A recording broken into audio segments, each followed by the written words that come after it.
What happens when two dudes, one a retired Navy SEAL commander in Colorado Springs, and the other a hippie meditation teacher in New York City, get together to discuss living mindfully? That's a great question, because we don't know what will happen either. Raw, uncut, and unapologetic.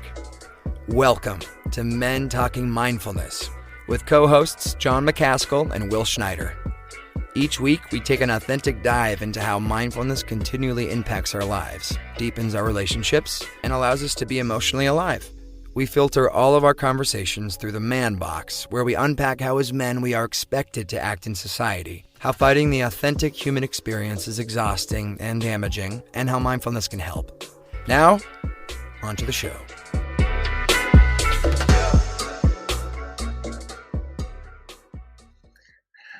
All right. Here we are, Men Talking Mindfulness. Welcome to the show. I'm John McCaskill out in Colorado Springs. My brother from another mother, Will Schneider, out there in New York City. Today, we've got a special guest, Rhonda Magee. We're going to be bringing her up on stage here in a second. We're going to be talking about mindfulness and racial justice. Rhonda is a law professor, mindfulness-based stress reduction teacher, and author of The Inner Work of Racial Justice. A great book. And I'm going to go ahead and bring Rhonda up on stage, go through her bio, and then we'll go ahead and jump into our normal grounding practice and the questions for the show. So Rhonda, again, great to have you with us. So excited. Welcome, Rhonda. Thank you for being here, Rhonda. Awesome. Thank you. Beautiful to be with you. Great. Well, so Rhonda, I'm just going to read through your bio, and Rhonda, you are called by some the mother of movement for mindfulness-based racial justice. You are a professor of law at the University of San Francisco, and you've spent more than 20 years exploring the intersections of anti-racist education. Let's see, are you frozen there, Rhonda? Can you still hear us? I can still hear you. Okay. We can hear you, but it looks like you're a little bit frozen, but that's okay. We're just going to press on. So mindfulness teacher, you're a practice innovator, storyteller, and thought leader on integrating mindfulness into higher education, law, and social justice. A student of a range of Buddhist traditions and a fellow of the Mind and Life Institute. You've served as an advisor to a range of leading mindfulness-based professional development organizations, including the University of Mindfulness Center, Massachusetts Center for Mindfulness. Wow, my game is off on reading this bio today. Sorry about that. And the center, it's probably too many. Oh, good. Well, I mean, that just speaks to who you are, everything that you've done here. So I'll cut it short, but we're so excited to have you here with us, discuss your book, discuss racial justice and mindfulness. But before we do that, definitely want to jump into a grounding practice like we normally do. And then we'll get into the questions. So again, honored to have you, and I'll be honored to have you lead the grounding practice at the end.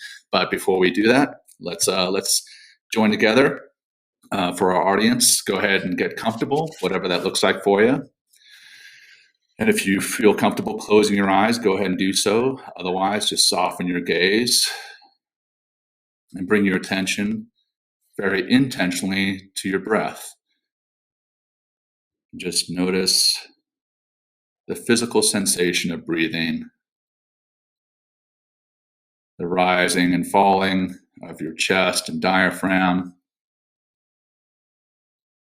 the expansion and contracting of your belly, and the physical sensation of the air entering your body, perhaps through your nose as you breathe in, and leaving your body, perhaps through your mouth as you breathe out.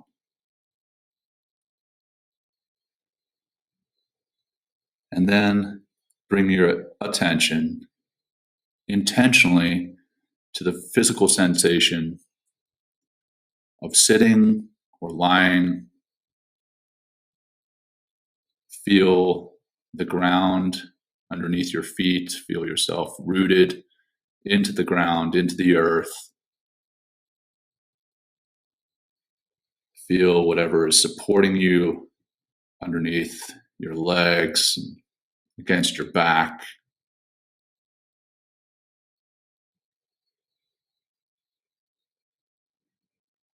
Feel the sensation of your hands resting wherever they may be.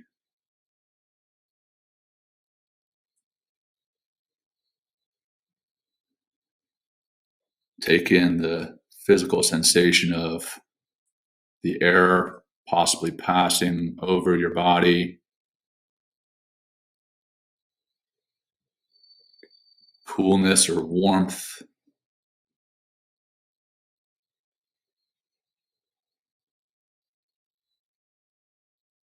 And then slowly bring yourself back to the breath. Noticing each breath in and each breath out.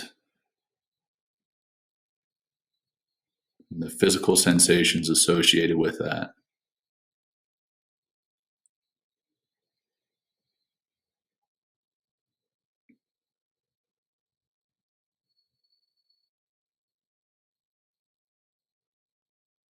And now, as you're ready, go ahead and start to come out of the practice. Bring some movement back into your body.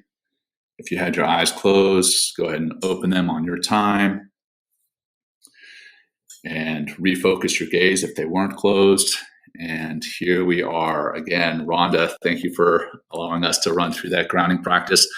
Will and I both needed it as we're a little bit anxious coming into the show.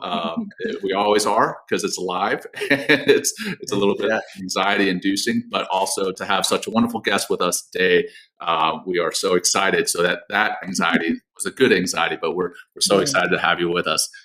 You could probably tell that I was a little anxious in reading that bio. Yeah. But Well, thank you so much, my dear. It's of course, that energy, as you say, the energy that we call anxiety, of course, has at its roots this sort of positive body, the sensations in the body of something mattering, and being here for it, and not knowing, and being curious, right? So, as long as we're in that sort of that space of it, I really, really am honored by that anxiety. Well, thank you for your grace. Thank you for your grace. Here for you with it. And I just want to name my lighting is it just went a little dim here, and I hope it's still okay for me. You look great. You look great. I can hear your voice, Rhonda. That's the key here. But we can still see you too, and you look great. Yes.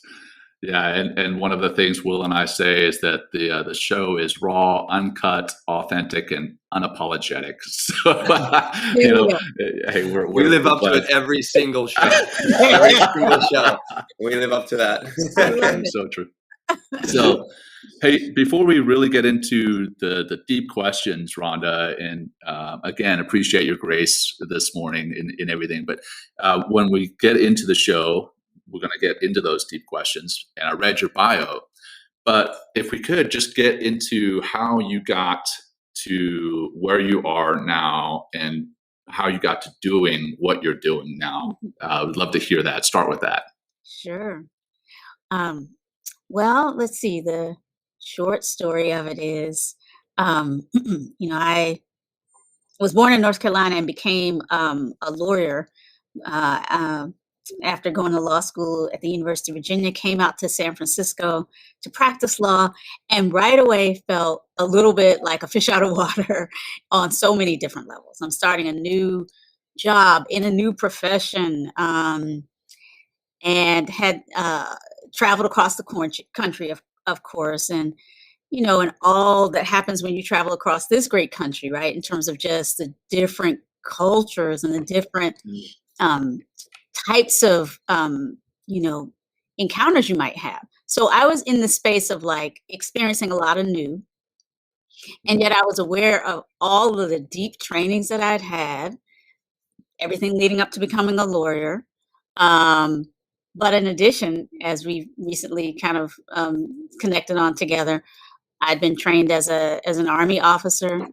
I'd been trained in sociology before going to law school. And all of that was beautiful training for, engagement in the world in the conventional sense. But I really didn't feel that I had been given an opportunity to develop some of the inner resources for bearing up with all, with all the things that can come with transforming your life in the way that I just described, and doing that, let's just say also, in the kind of body that I have, which is for those who've never seen me or are for the visually impaired in some sense. I have a brown skin body and cisgender female, kind of petite, right? And so, I've always, going through the world, it's become apparent to me in various ways that there are places and spaces where I've shown up, including in law, and ultimately then as a law professor, which happened some years after I started practicing. And even in the military, where, I'm not the norm that folks expect when I come through the door in this body. And so that also was an aspect of what I knew I needed to figure out how to deal with the different ways that people would react to me, some of the ways that would, create a kind of an oppositional reactivity in my own self, and not wanting that to get in the way of me being able to, deploy these skills and engage in the world here. I really started intentionally looking for some kind of support. And that's when I started looking at what ultimately became mindfulness, and what ultimately became a community of mindfulness practicing lawyers, actually, lawyers, a judge or two, that's been one of my main communities of practice and development of what is now a committed, daily, regular, I say daily, almost, moment to moment practice of mindfulness, but also, for me personally, underneath that, a long life commitment to the study of Buddhism. And I've been integrating then some of the teachings and philosophies of that into my main day job, which still is working as a law professor. And so it's from that place of teaching law. I teach classes around personal injury law, tort law is what they call it. But I also teach classes around race and racism. And it became clear to me at some point that the practices that I've been relying on to help me sustain in this, mixed up world might also be of benefit to my students seeking to study law generally, but also in particular to study about our history of race and racism under law in the United States, and the different ways we've struggled, every generation, you might say, to try to redress some of the ways that racism has gotten in the way of multicultural, multiracial democracy.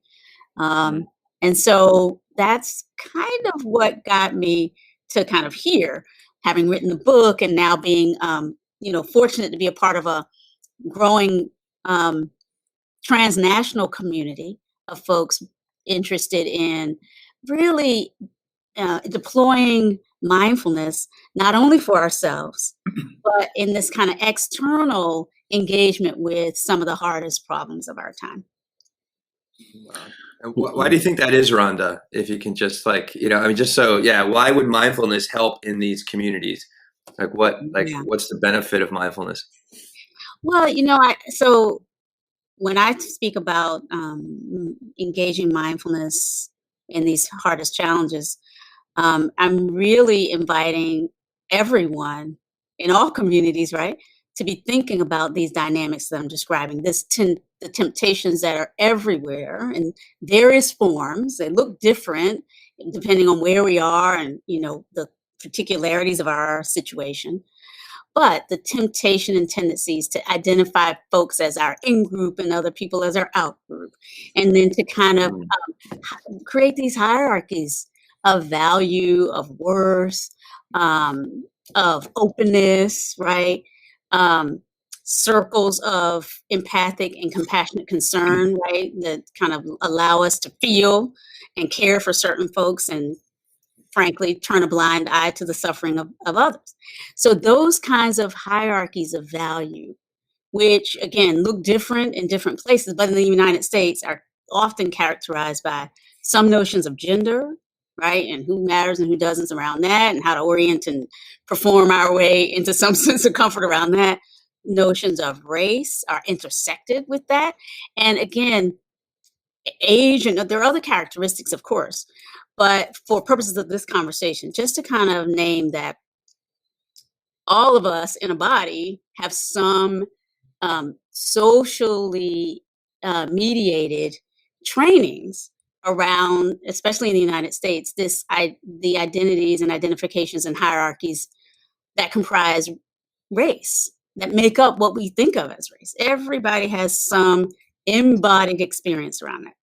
And so when I speak about bringing mindfulness in, it really is for all of us, or any of us, to deepen our ability to kind of shine that perceptive, the perceptive capacities of mindfulness, the ability to perceive and to see and to know and to be more present to, right? To bring that part of those skills or those capacities specifically to the part of our experience that is giving us information about how race might matter, how race is embedded in our experience and in our interactions with others. And that's something that I found to be kind of challenging, right? Because it may be more or less obvious to us that race is a feature of our lives. And so to become aware, right, which is, of course, at the heart of what mindfulness is about. Mindfulness is about, right, as John just so beautifully guided us in experiencing.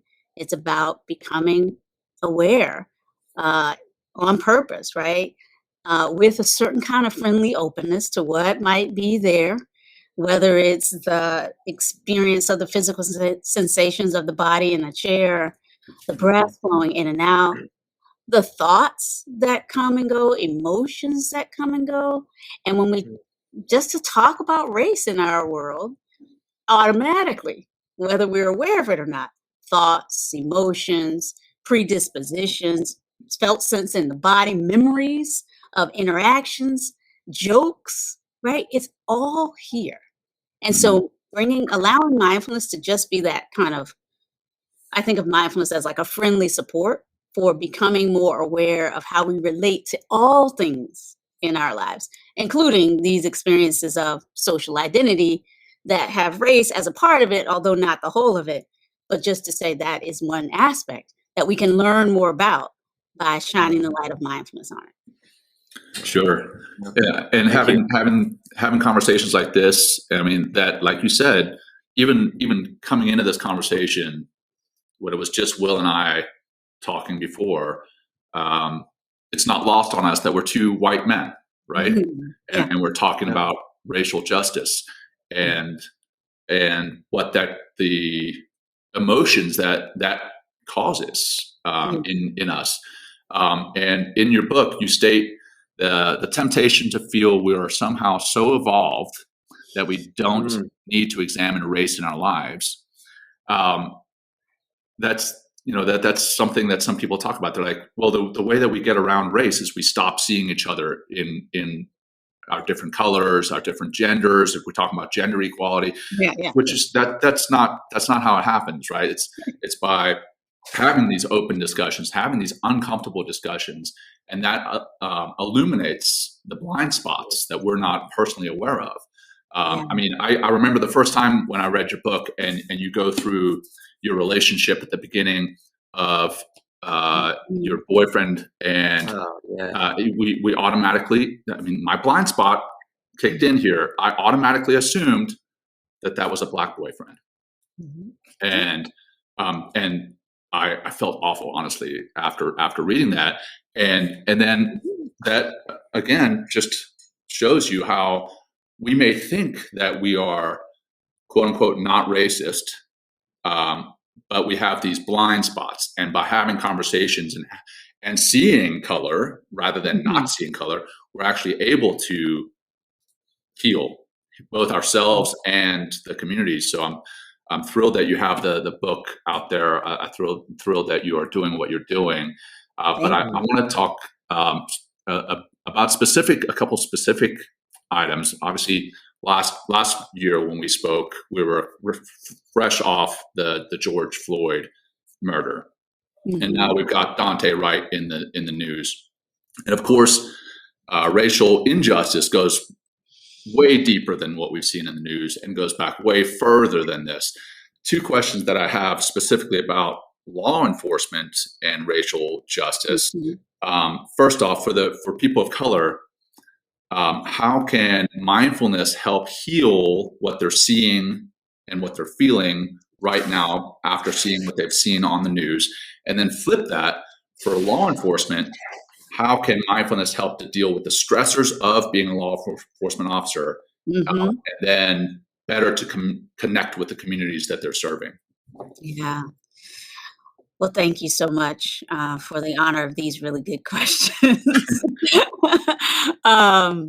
Yeah, and also for some of what you shared and just the framing of this question about really opening to seeing how seeing race is an aspect of kind of becoming more able to deal with racism. And I just want to name that it's, for me, it's really inviting us into this kind of more richly complex, which of course as human beings we're so much more capable of dealing with complexity, and we do all the time, than we give ourselves credit for. And so there's this complexity around seeing race on the one hand, but also letting it go when we don't need to see it, right? So it's that both and that we're talking about, right? And that I think is that's a way also of segueing into the answer to your precise question. How is it that these practices can assist us, whether on the one hand we are, BIPOC, Black, Indigenous, or other people of color. That's what we mean by BIPOC, by the way. Some people might be like, what is this thing BIPOC? Who are we talking about? But whether we are, and it's just a shorthand, right, for some pointing toward in an invitation to talk further about this category. But whether we're folks of color and we're experiencing seeing video after video, or these various reminders that of our, let's say, hyper visibility and at the same time invisibility in the world. Right, we're both hyper visible sometimes, actually in encounters with police, but then our long, very everydayness, our everyday contributions, our everyday being here, our everyday contributions are often invisible, and that's its own kind of distressing reality to say, wait, I've been here, I've been trying to make I'm trying to be seen, I've been trying to do good in the world. None of that gets seen, but here we get reminded over and over again of these painful encounters and the painful projections that get placed on bodies like mine or like my brother's. And so, yeah, being aware of that and seeing, the evidence of things often not seen, frankly. I mean, in my own experience, I've had some encounters, a couple of encounters with police, in traffic stops, really, actually, thank goodness, only, that have turned out well enough that I'm here. So I'm not having everyday experiences like what we saw with George Floyd or Dante Wright, thank goodness, or I haven't. But having watched these videos, it's as if I have. And it is, so bringing mindfulness to how to relate to that is an everyday practice, right? It's, again, my whole effort here is to sort of normalize this idea that, these racial experiences are kind of part of our everyday life. We're in swimming in America, in the United States, whether it's on our video feed, our social media feed, right? We're the news we read, what conversations we're having, it comes up. Politics is coming up. And so for me, mindfulness is right there to meet it when it comes up. And by it, I mean the various, very subtle social, psychological, cultural kind of ways that we construct a sense of the self that has some racial content, right? So we're always constructing the sense of the self, as we know. And we're kind of rewarded and punished, and our society is giving us cues all the time about what kind of self is acceptable and where and how we should be, what we should talk about, how we should present ourselves. And there's some racial content in that for all of us, actually. And so mindfulness is about relating. How do we relate to that content? And so if it's the feed that's reminding me of the pain of how bodies that look like mine might be read as a threat by cops or even by other folks who don't know me, right? If I'm trying to deal with that, that has some emotional content to it. Like that's hurtful for me to even think that thought. Like, oh, if I didn't know John or if I didn't know Will, and if they saw me in the street and I happen to be wearing a hoodie or whatever, they might suddenly, react in a certain kind of way. May not give me the chance. If I didn't know John, or if I didn't know Will, and I showed up to rent a place from them, let's say, they might have a bunch of thoughts about just on sight, and vice versa, right? If I didn't know the two of you, I might have some fears. So reckoning with all of that, we live in a world, right? We live in a world. And so mindfulness for me can help me notice the thoughts, that the fearful thoughts and the emotion underneath or intertwined with the thoughts that come up when I'm reflecting on this information. Similarly, for police officers or others who are, bearing up with the stress of policing and working on the front lines of some of these conflicts in our communities.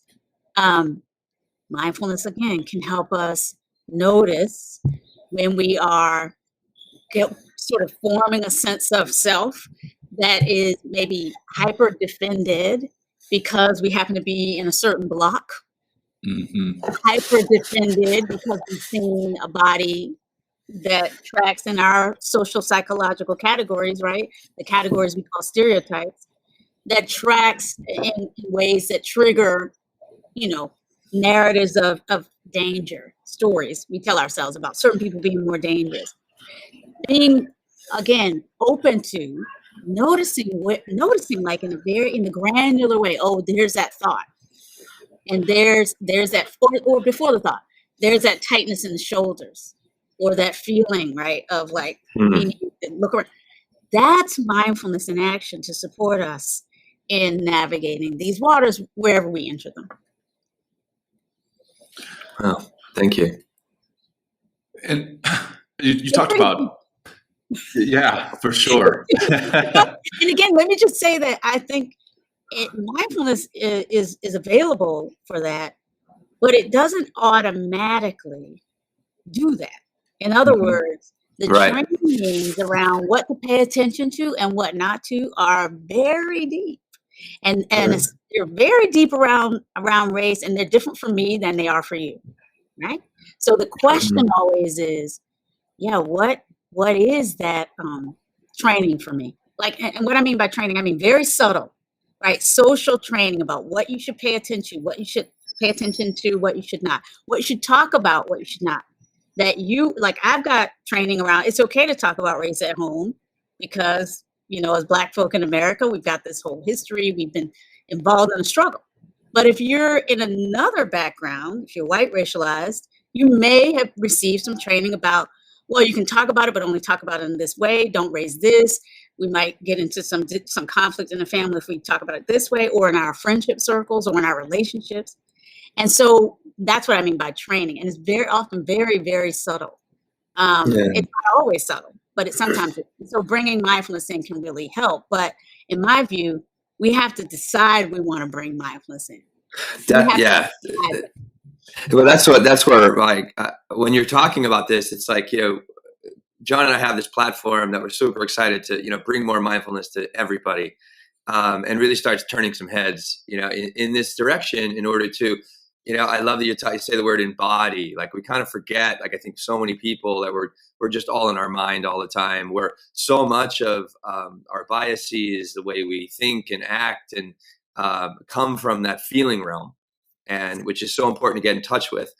But one thing, and I think, and you might feel this, Rhonda, as well as John, bringing mindfulness to more people is kind of this uphill, I'll say battle, but it's just like, hey, like this stuff could really make a massive impact in your life, so how do we, I don't know. The question is, it's like, it's wonderful to have, to work in this way, but just even to get to mindfulness seems to be, uh, troubling or difficult in some ways, and then that'll help us take that deeper reflection into these biases and stuff. And I don't know if I really have a question, but like I just feel like there's this like conundrum in some ways, because it's just like, well, shit, like there's only maybe 30% of the population that has begun to really look at mindfulness as an excellent tool for transformation in all aspects of their lives. So I was wondering if you can comment on that. Yeah, Will. I'm bringing the heat, Rhonda. Right, well, that's why I'm here. You're awesome. Right? These precious moments. Yes. Making the most of them. No, I mean, but also I just want to say, it's all in the framing. I mean, to say that only 30% is probably I should not throw a number on it, Rhonda. But, no, I'm just saying 30% is actually not small. Yeah. No. Right. That, right. Let's just say that. So it's amazing, actually, the degree to which there is openness to conversations around mindfulness, and there's a lot of room to grow in that. That's true. That's like that's true. And I will say, in addition to just a general kind of openness or not to mindfulness as a support for being in the world, there's an additional kind of edge around, how does it relate to this work that we're talking about in particular? Because some folks are kind of like, okay, I'm maybe okay with mindfulness, but wait a minute, isn't it going to maybe get in the way of me trying to make the world a better place? Is it going to pacify me in some way? Is it going to just make me able to just sort of make myself comfortable with what is, right? Because isn't mindfulness about kind of letting go and being with, right? And right, finding your equanimity in things. Yeah, acceptance, surrender, right? Yeah. Right. So, but it's not only, but it's that, and it is so, again, it's such a rich, what I call like inner technology or infrastructure for dealing with complexity. And I think that's really one of the interesting things about mindfulness and the movement to bring mindfulness in the world, and the different reactions and different levels of receptivity. Part of what we're doing is inviting a deeper way of being with life.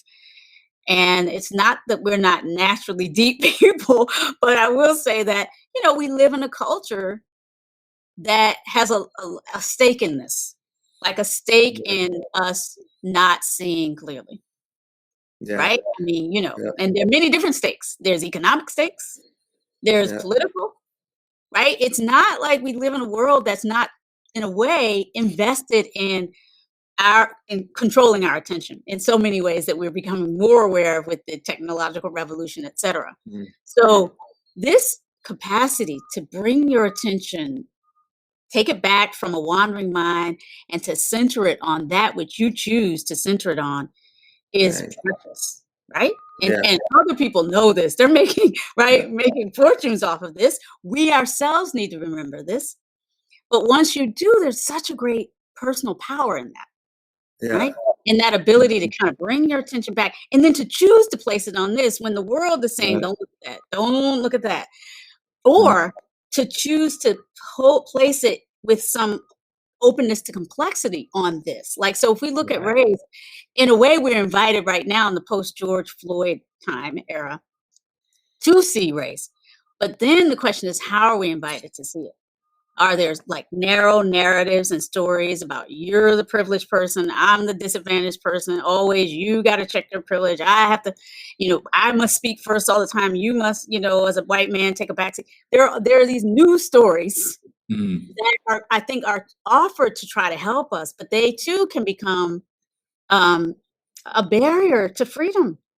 They too can become like a fixed place, a new like story that's getting in the way of us actually seeing our radical ability to meet in the space of our humanity, what we're feeling in this moment, our mutual desires to be well, our mutual desires to have our basic needs met, and to love and to have some joy in being in conversation and being in life together. Like, there are so many rich, beautiful ways that we could be connecting more and better right here, right now in the world that we're all missing out on because of all this stuff. And that's always been true in our culture and in all the cultures. I mean, to me, this is a conversation that's kind of has a U.S. specific piece to it. But if you open up the aperture, of course, humankind has been at this business of us and them and hierarchy and you matter and you don't. I can't talk to you and I certainly can't love you and I can't care about your suffering because you got to hear about mine. We've been at this for so long and it's so exhausting and we have suffered so much. This is why it's become my life's, I feel like it's my life's passion, but also just that in a way, the natural evolution of my own mindfulness practice, the deep mindfulness practice that says, I'm just here for life. I'm here for life. And there's excess suffering, where there's excess suffering, I'm here to shine a kind of compassionate light on that comes from realizing that we're all interconnected and your suffering in some way is going to impact me. Mine will impact you, whether we're aware of it or not. Don't we want to take actions to minimize this suffering so we can get on with living with freedom and joy? And that's where it comes together for me, but it is complex. And that's why I think, often we're presented with mindfulness as if it's just as easy, it's just going to make life easier. Well, it's going to make life real. And yes, that's a great way to put it. Yeah, exactly. Wow. Well, I'd love to kind of bounce off of that in your book and also in the Goop podcast that we were talking about before the show. You talk about the RAIN practice, RAIN. Yes. Could you explain to our viewers and listeners what that is and how that came to be? Yeah. So RAIN is a teaching acronym. A lot of mindfulness teachers have relied on it, actually. Michelle McDonald has, Tara Brock, right? So it's a common one. And I have adapted this to kind of encapsulate or summarize, if you will, what mindfulness can offer us as a kind of a daily life support for, processing different, aspects of how we're relating to what comes up. And so when it comes to race, this RAIN acronym, which it's RAIN, and the R stands for recognize. So, someone makes a comment in the middle of a meeting that we feel has some unexplored racial content and it's going to land and start triggering a bunch of unhelpful narratives about certain types of people. It could be a comment about, how certain people from certain cultural backgrounds are or are not well suited or trained for this kind of study or this kind of practice.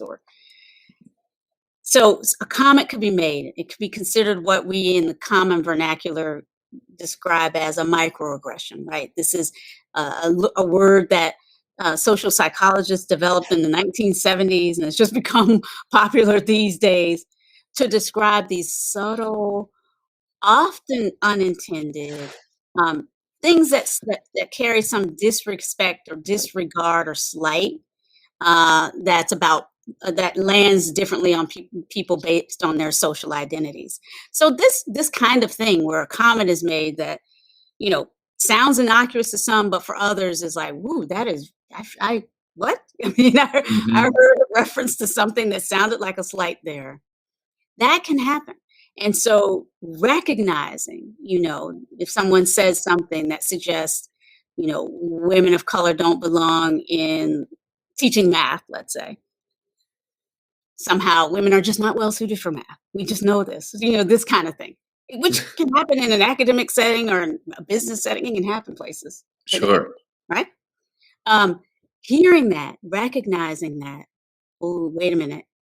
Maybe when I said that, I didn't mean it to land that way, but if I'm paying attention, I might have just noticed the air get sucked out of the room. I might have just noticed certain of my colleagues looking around at each other like, wait, what? Did they just say that? So, right, recognizing as a first approximation to what mindfulness calls us to in the world. It's like noticing not just our own thoughts, emotions, and sensations, but this social mindfulness. What just happened in this space, right?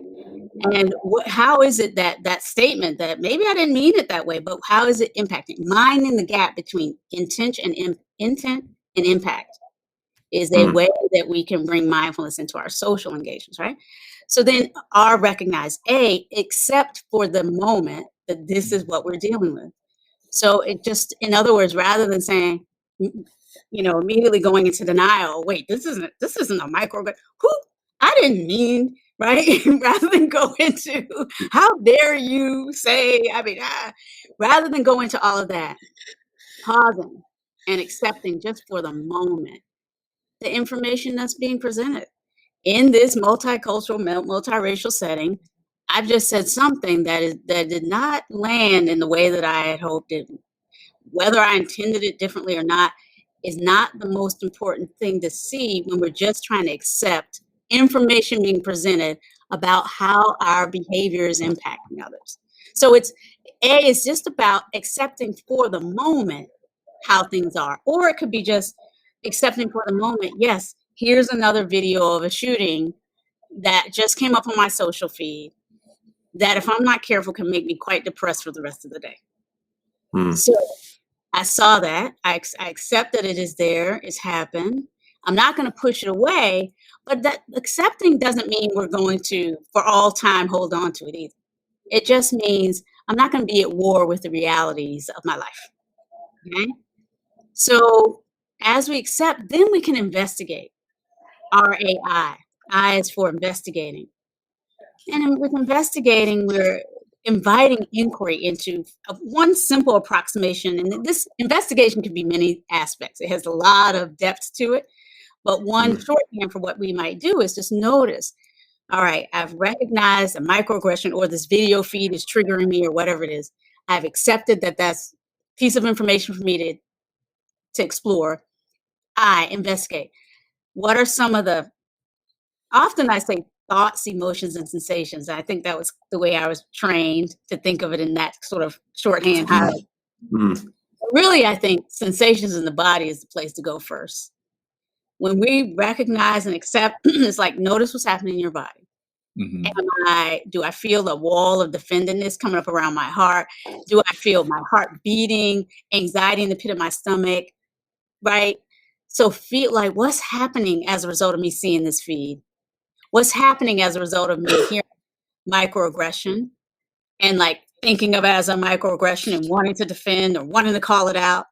Notice the body sensation. What's underneath that in terms of emotions? Is there anger? Okay, name it. Just name it. You don't have to act. Some of us are afraid of anger because we think it's necessarily going to trigger violence. It's not. It's energy and information. It's a feeling that doesn't mean anything in terms of what you may act on if we're mindful. So if we're mindful, we can be open to any emotion without feeling that we're going to automatically react on it, right?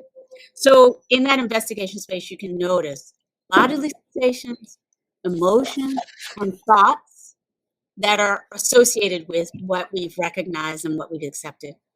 And as we do that, we can open up. Sorry, my voice gets like this when I start talking about things that matter to me. You're good. All good. Pardon me. So once we open up to this, pausing long enough to see all of that happen, for me at least, check it out for ourselves. What can then open up is a field of a sense of choice. Like, how do I want to respond rather than automatically react to this? Do I just want to pause if somebody's saying, oh, what I heard there sounded like a microaggression? Or do I just want to pause with this video feed and just notice how I'm getting into reactivity and starting to what my students would call doom scrolling? Like, what next? Who else is talking about this? Am I noticing that? Can I just pause and say, all right, I've seen that. I've seen the headline for that video. I don't even necessarily want to see the video right now. Why? Because I want to choose how I want to engage in this. I'm not saying I'll never see it, because I do think it's important for us to be thoughtful about how we want to take this information in. But thoughtful about how to take it in means choosing. I don't have to just imbibe a kind of a fire hose of information about this latest tragedy.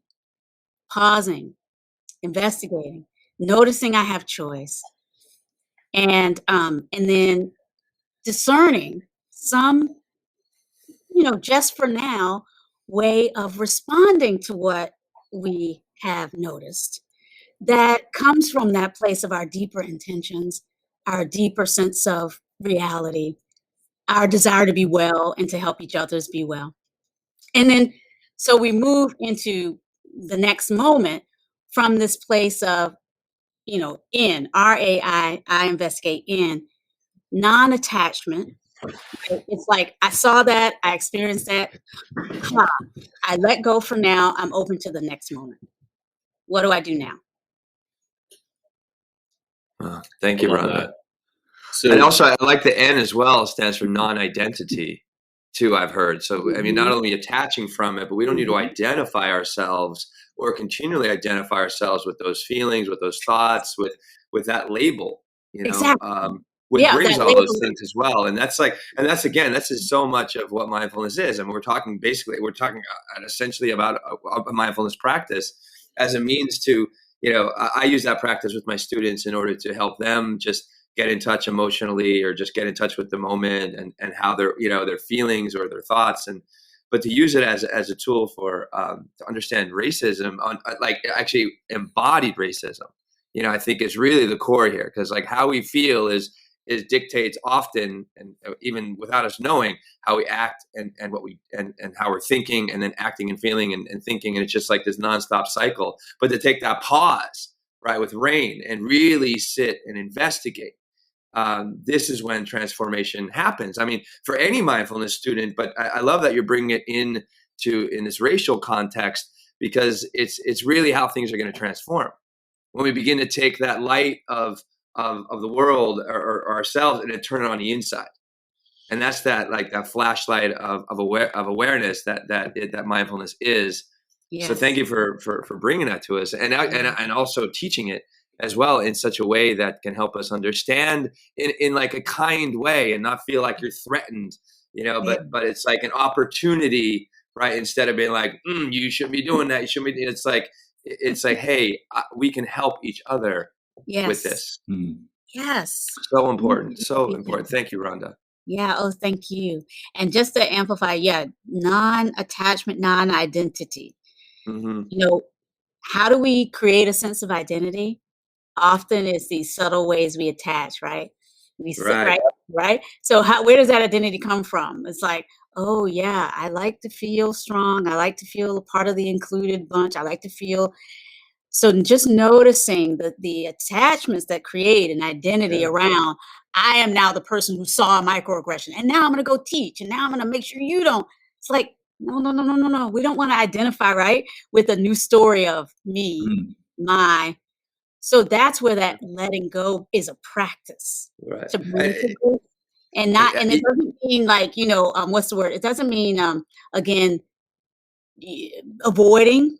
It doesn't mean that we are, not going to engage around this, but so it's subtle, right? It's about just not infusing this awareness that you have with a new sense of me, an ego, right? That can actually then reinforce these troubles. Excellent. Thank you, Rhonda. Thank so you. I would love to, and we talked about this when I interviewed you on the Veterans Path podcast, taking the RAIN practice a little for kind of an anecdotal example, because that's redundant. But anyhow, going into the one student, I think his name was Dan, who had asked you, he wanted to write his thesis on the Rodney King beating and how it was justified in his opinion.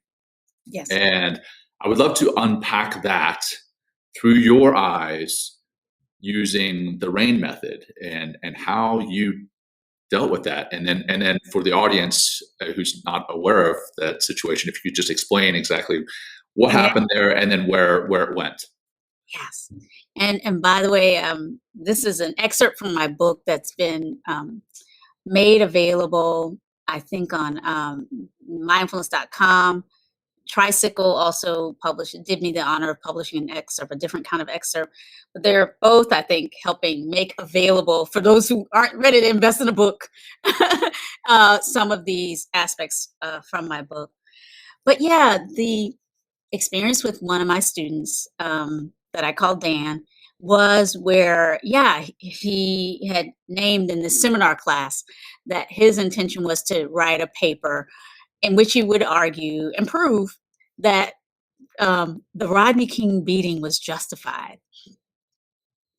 And this was something he just put out there in this, seminar space, which was comprised of a group of, youngish people, law students, from a variety of backgrounds, many people of color, and many who have had had experiences with the police that were threatening and violent. So just for him to say that in that way, again, for me, first of all, when he said it, I could feel in my body, recognize, just in the hearing of this, oh, wait, wow, I am feeling reactive to this. I am too right now, hearing about this. Like, oh my God. Right? You just want to go like, what? I know. Are we in the same planet? Like, anyway, yeah, sorry. And that you would just drop that here and ears, right? So both reacted for myself, but again, that social dynamic. It wasn't like we were just having a one-on-one conversation. This was something in a group of, people who are, working with racism and law and trying to figure out a role for themselves, but also carrying their own traumas and experiences and, embedded in neighborhoods where this is real.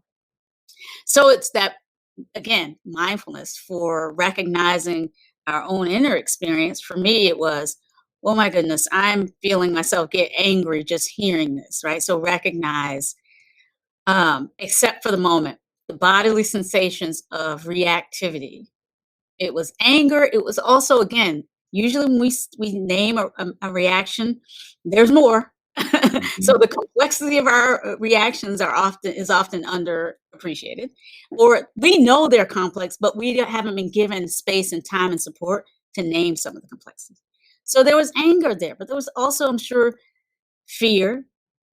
Because where's this coming from? Where might this go? I mean, is this a person that I might not personally feel safe around? And if I meet him on the street at night, I don't know if you would have this view. Also, just a sense of the kind of fear or anxiety, that complex that we call anxiety, that can happen when you're supposedly in charge of a conversation as a teacher, as I was in that space. And I could imagine this not going well as an experience for my students, and that sense of lack of control. Where is this going, right? Which is, none of us likes to feel. So there was a complex of things opening up there, and I'm just naming a few of the dimensions. But having a mindfulness practice that enabled me to pause, and you can do this very quickly. I'm using a lot of words to describe something that really was happening in seconds, if that, nanoseconds. Pausing, accepting for the moment. Yeah, this is one of those moments. But then inviting, right, that shift in that investigative stance of what else is here. Well, the ground is here beneath me as a support. Let me just take, and my breath. Let me just take a deep breath. I have now accessed a sense of a greater space from which to make some choices. I don't have to automatically react, thunderously sort of respond in kind of some argument about why he's just wrong or whatever, right?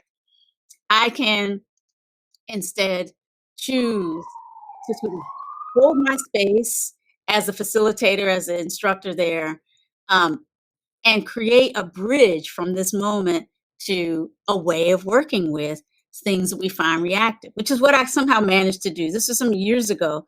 Exactly how I did it, I'll leave folks to read the fuller story, but let's say that ultimately this became a bridge into one-on-one conversations with Dan, a way of acknowledging what had just happened in the room, and that we would continue to be talking about, first of all, how to think about a paper like this in a scholarly way, but really how to appreciate the range of different prior experiences and emotions that might be traveling with a sense that this is an argument we might want to make.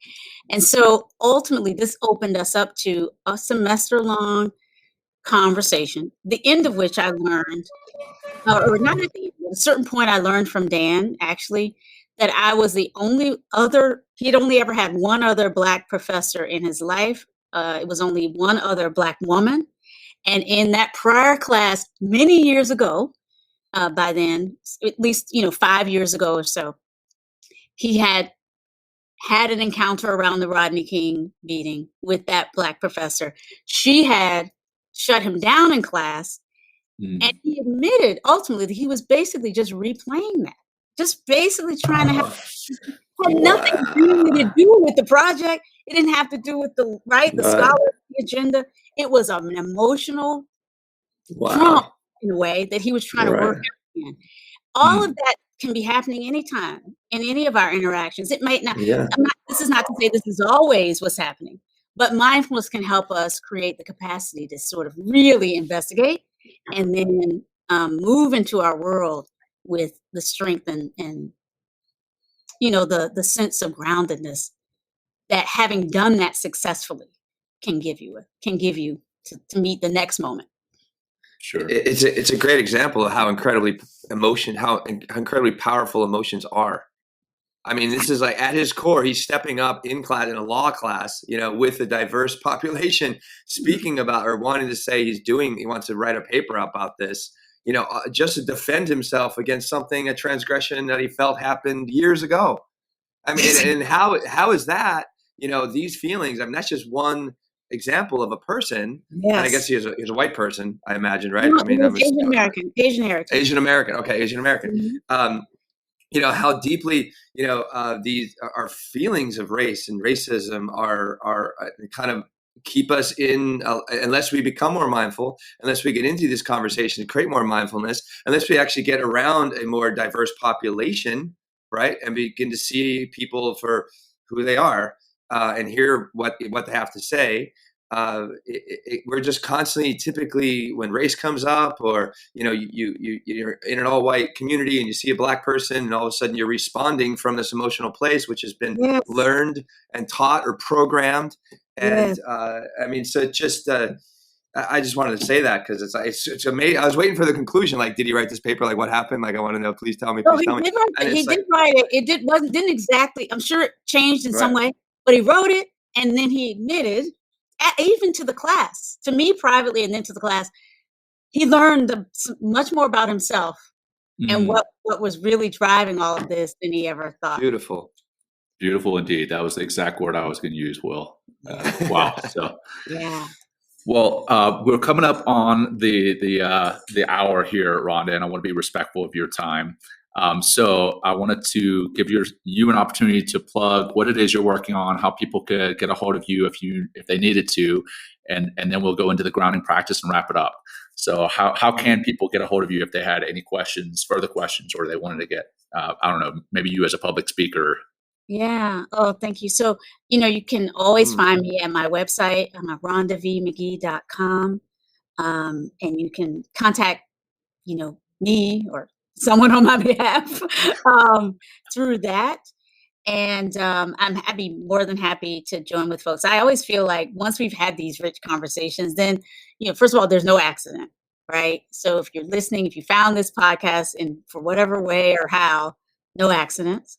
And I feel like we're on this journey, right? And so I'm happy to kind of be in contact with folks with questions that might come up, and to present in your organization, offer teachings wherever it might be of some benefit.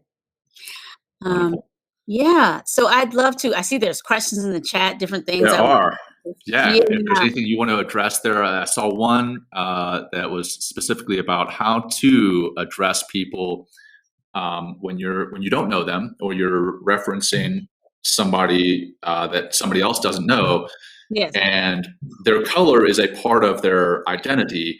How do you say, a white man, white boy, black girl, without sounding race Right. it? Yes. Mm. That's a really good question. And it's one that I think we practice with. All of these good questions, I can give you an answer, but it's always just going to be provisional. It's always going to have to come from your own place of your practice, right? Mm. And Mm. explore what works for you. In my book, as some of you may know, I talk a lot about the working with words, and creating more, awareness that these are just words, and we are all struggling to just find our way into some sort of way of being heard and hearing each other. And so I do think we could all bring the temperature down just a little around our reactivity around, like, did we use the right word or not? Because we're all Mm. kind of learning. That said, in the book, I talk about this idea of racializing, like that. I say, folks racialized as white or racialized as Black, to underscore that we do this. It's a verb. It's not a biological reality. Um, Mm. and so to see that someone is, of a body that in our culture is read as white, or of a body in a body that in our culture is read as Black, that's a lot of words to capture Mhm. that. So I try to say, whenever I use these terms of race, I'm pointing towards some aspect of our experience. I know that race is not a biological reality, according to the biologists and the anthropologists out there, but it's real in our world. Like, race is a real facet of how we meet and how we are met. So I think, if we can get comfortable practicing with what that really means for us, the opening up of our minds, that those words that I just used are trying to point toward that opening up. Then when we are in these engagements, we have to use these words. We might trip over them a little bit, but hopefully we're creating that spacious awareness that we're just using language that is germane to helping us understand experiences in our culture today. But we know these words are not the whole story. And please forgive me if I use a word that in your own way of holding it, lands in a way that you prefer me to use something else. Let's try to find ways to talk to each other, even though we know it's going to be clumsy and we're going to, Mhm. miss each other. But I think it's better Yeah. to miss each other in trying than to miss each other in not trying at all. Mm. Yeah. Yeah, And absolutely. I think part of mindfulness is also that compassion, forgiving, you know what I mean, being patient, or all the things that have come up for me. And, really it is, right? And it's just like, so that's like, and that's how these conversations can take place. And a conversation is like, it's a dialogue of two different people. It's not just like my way, your way, right? It's like there's a coming together. Con, right, means with, right? Yes. Conversation, right? So it's like you're Yeah. coming together with, and Yeah. the more mindful we are with each other, and the more open, and mindfulness and meditation is going to help you become more patient, more listening, more compassionate, more empathetic. So hopefully, with the growing rise of mindfulness, we've got start to see a dramatic shift in how we relate to race in this country as well, and Yeah. around the world for sure. And don't we all need to be met in our multitudes, right? In these ways that we are often not allowed to meet when we're reducing ourselves to a more narrow sense of identity Exactly. labels. Right. So it's both being able to talk about these labels, but also being able to meet in our depth and our multitudes. That's, I think, the gift and invitation of mindfulness. It can be healing. And we all, I believe, at this time could use a little healing. So speaking of which, if we could turn to a little bit of closing practice. Yes, Let's do it. Thank you, Rhonda. Let's do it. Thank you, Rhonda. Rhonda's taking over the show, John. I love it. All right, Rhonda, if you say so, take us All home. right, well, thank you so much. Thank you. It's been a joy to talk with Same you all. here.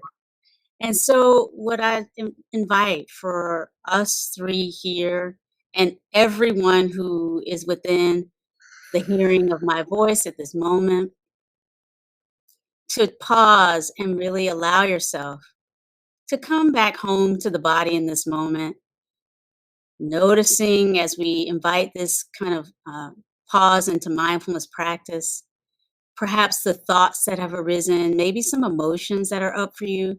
And the invitation is to just notice those roll out the kind of friendly welcome for that. That's there. But as we breathe in and out, gently allow, as you might allow uh, sand to settle on the bottom of a lake floor, just allow yourself to settle right here, right now, letting the thoughts subside, letting the emotions subside, and just resting in the next few moments in the sensations of your body, sitting and breathing right here, right now.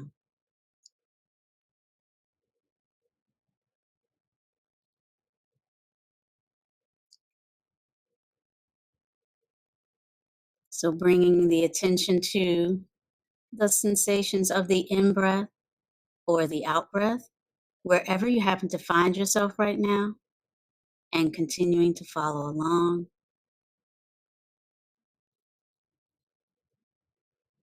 But if you are noticing again some of the lingering emotion of this moment, some difficulty that's come up for you as you've been listening to this conversation, or some way that some memory or something has come up that's not easy for you, I want to invite, as you sit and experience yourself breathing, really allowing yourself to gently embrace this difficulty that you're feeling. It might help to place one hand over the heart, or both hands over the heart, or one over the heart and one over the just beneath the belly button. Just allow the support, extra support of your own touch. These hands that have offered support to so many others, maybe they can imagine placing a hand on the back of a friend or in the hand of a loved one who needs it. We're placing this kind of gentle hand right here where we might benefit from it, over our hearts,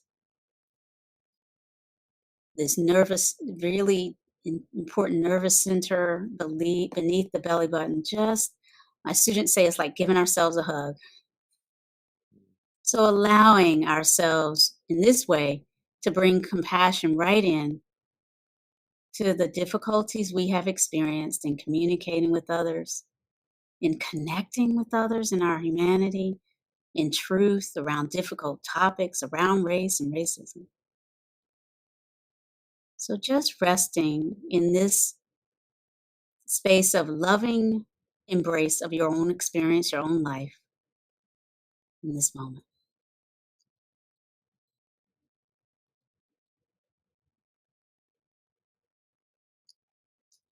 So as we prepare to shift out of this moment of meditation, I invite, perhaps on the next in-breath, notice what is well within you as best you can.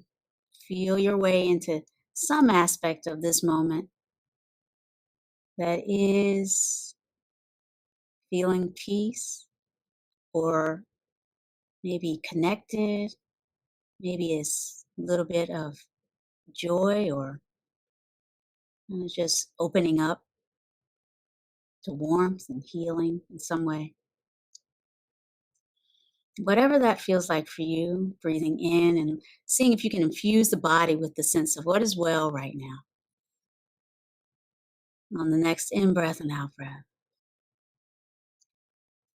And from this place, inviting, extending the sense of what is well.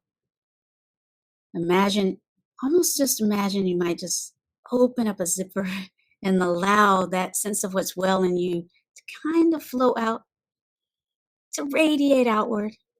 You don't necessarily have to direct it toward anyone, but just know that your own wellness is something that others can feel. Your own goodness is something that others can be healed by. So just see if you can imagine sitting in a way that embraces yourself with loving, like the wish for your own healing, the capacity to offer yourself a space for healing, and the capacity you have to be a space around which others can experience healing too.